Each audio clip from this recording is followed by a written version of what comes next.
What's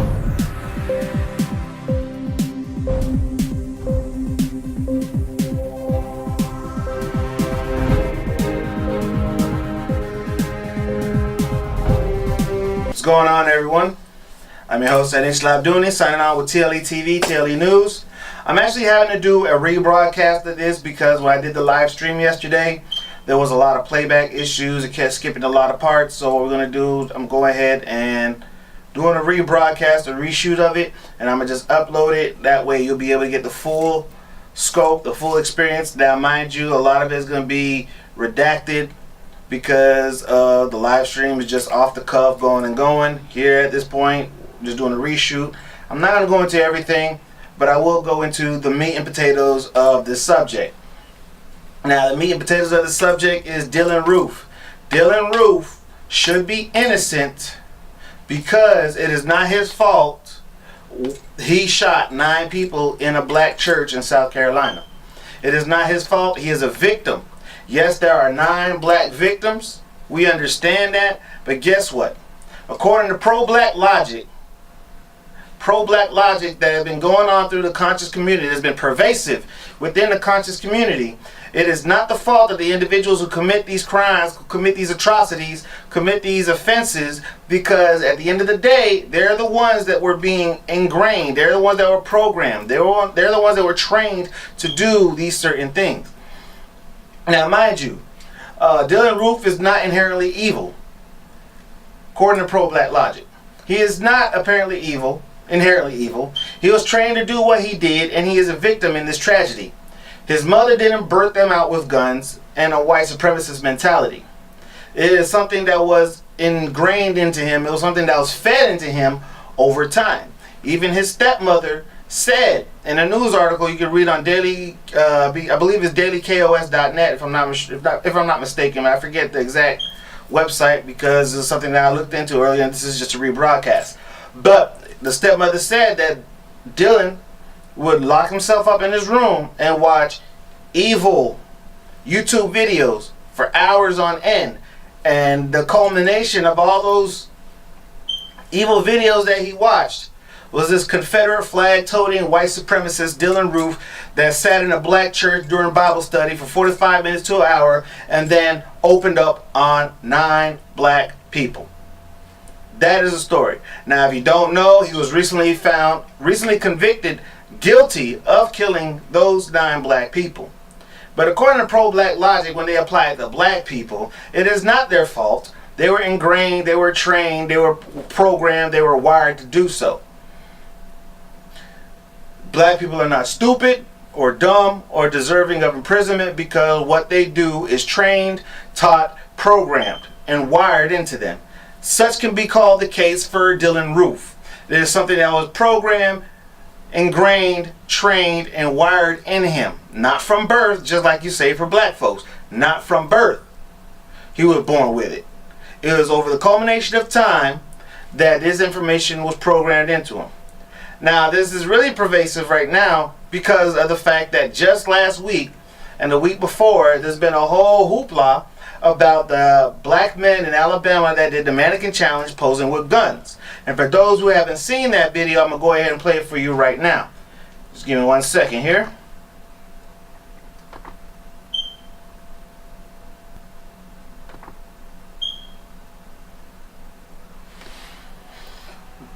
Now, as you can see in this video, you see one black man hiding under the back of a car with a shotgun. You can see a bunch of other black males with guns pointed, striking a pose for this mannequin challenge. Now, what happened because of this video was I believe it was the Madison County Sheriff's Department. I believe it's Madison County. Don't quote me on that. But the Sheriff's Department in the area did, or maybe it's Huntsville, but I know it happened in Huntsville. But the Sheriff's Department, they ran an investigation. And in that investigation, they were able to get a warrant because the home was displayed in the video, and they did a raid on the home. And they arrested 2 individuals. They confiscated guns, they confiscated ammunition, they confiscated drugs and drug paraphernalia. So, with all that in play, one must assume that guess what? These individuals were involved in something that they shouldn't be doing, and for that matter, the police actually scored a win.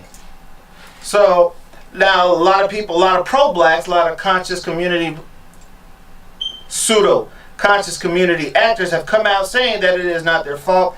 They were trained, they were programmed, so on and so forth, to do these things. But I would argue that a lot of the crimes that happen towards black people from other races is not the fact, it's not that individual's fault, but it's something that was ingrained in them, programmed in them to do.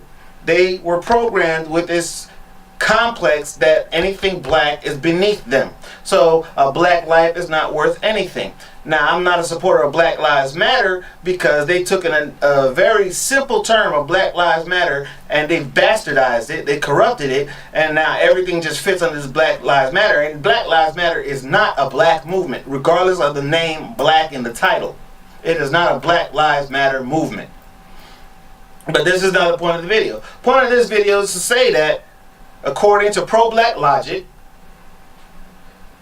if blacks are not guilty or should not be held accountable for their actions because it was something that was fed into them and ingrained in them, trained into them, such can be said for white people and other non-blacks who commit crimes against the black community.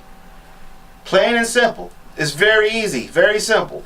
Because at the end of the day, all the things you can say about, well, I'm not going to say all the things, but a lot of the excuses that they're giving these black individuals can be applied to these non-blacks who commit these crimes.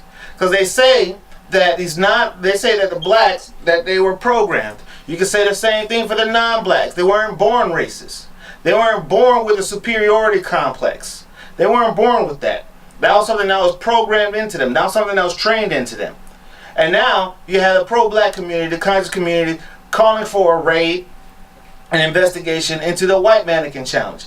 Now, mind you, I'm not against the actual investigation and raid into the white mannequin challenge.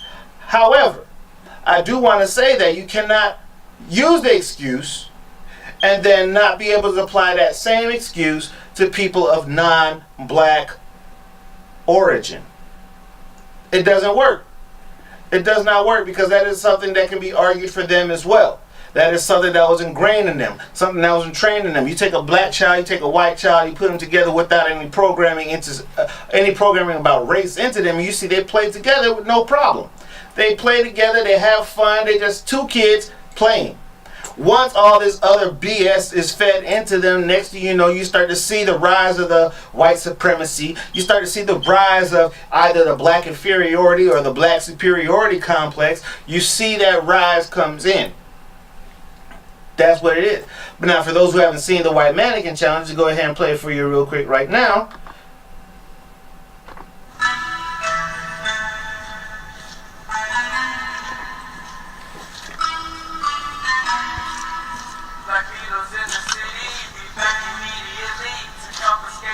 As you can see, they got long rifles. A bunch of long rifles. While the blacks had a bunch of handguns and one shotgun, or one long rifle, long gun. You see there's only one handgun in this white video, and a bunch of long guns. Some rifles, some with scopes on them. You see this. You see this. So I don't mind that there being an investigation just to make it fair. I don't mind an investigation being made into these white folks. I don't mind a raid happening with these white folks. And for the white folks that refuse to try to capture the tag of that black SUV, it is a Cadillac. We've looked up the tag number. We looked it up on the Washington database. And it is C17175 Echo. Charlie 17175 Echo. So you can easily pull the registered owner's address, the registered owner's name, and so forth. Washington State. Look it up. So, now, but the thing is, the Dylann Roof, because I don't want to make too much about the mannequin challenge, I want to talk about Dylann Roof. Dylann Roof's case, if we apply the pro-black logic to it, Dylann Roof should be put into rehab. Dylann Roof should be put into a rehabilitation program to brainwash him from his white superiority complex that he's suffering from. That is what should occur, according to pro-black logic. amendments should be made to assist him. Now, one pro-black that I follow, and I don't follow them just because everything they say is correct, but because sometimes there are some good things that are said. But in this case, I'm sorry, I have to disagree, because one pro-black was saying, "Oh, I bet they're all babies. I bet they're all fatherless. I bet they're all underemployed. I bet they're all underappreciated." Bet they're all babies? Well, as far as for the Alabama case, one of the people arrested was 49 years old. Far from a baby, no matter how baby he acts, how much of a baby he acts. He was 49 years old. He is not considered a baby. Bet they're all fatherless. Now, just because the father is not married to the mother does not necessarily make them fatherless. The father is somewhere out there. He just has not been in their life as much. Now, almost the same can be said for Dylann Roof, because he's not with his father. His father left his mother and married somebody else, the stepmother, so on. So he had a lot of different people in his life. I bet they're all underemployed. Well, according to news reports, Dylann Roof was underemployed. He had problems keeping a job. He had problems getting a job. So that fits the description for Dylann Roof as well. Bet they're all underappreciated. Underappreciated. Well, Dylann Roof was a loner. He felt cast out by society. He felt oppressed. So guess what? The same can be said for Dylann Roof as well. So at the end of the day, if we're going to talk about giving black people all these enabling attributes and not hold them accountable when they know what's right from wrong.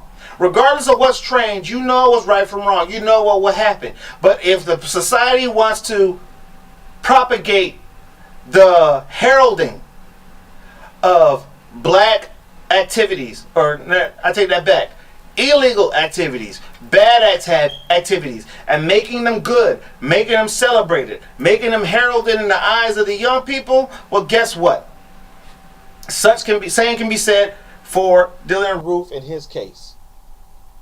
Same can be said. One second.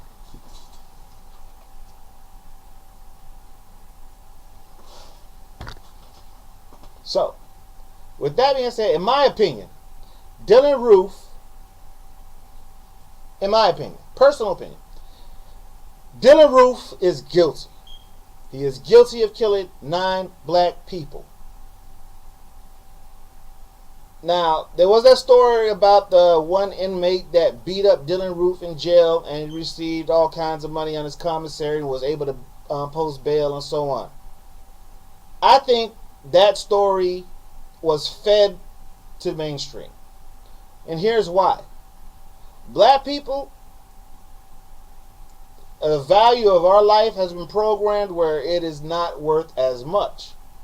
So here you have a white boy that kills 9 black people in a church. Dead, gone. They will never be able to say, speak, nothing again, breathe, see their family, love, kiss, whatever. He goes to jail, and the only thing that happens to him in a black prison is he gets beat up one time by a black person, and that's it. And then all hands are clean. All hands are clear, that's it. We wipe the slate clean, that's it. Justice is done. That is not justice. That's not justice or else. And justice or else is something else I want to talk about, but not in this video. So that means even 9 black lives in church aren't worth 1 Confederate white life. He should have died in jail. Black people in prison should have killed him, especially those in prison for life that had nothing else to live for, that are not going to see the light of day. They should have killed Dylann Roof. He killed 9 black people. 9 black people, brothers and sisters, but yet he lives to tell the tale and become famous. Rise in notoriety for Mr. Dylann Roof.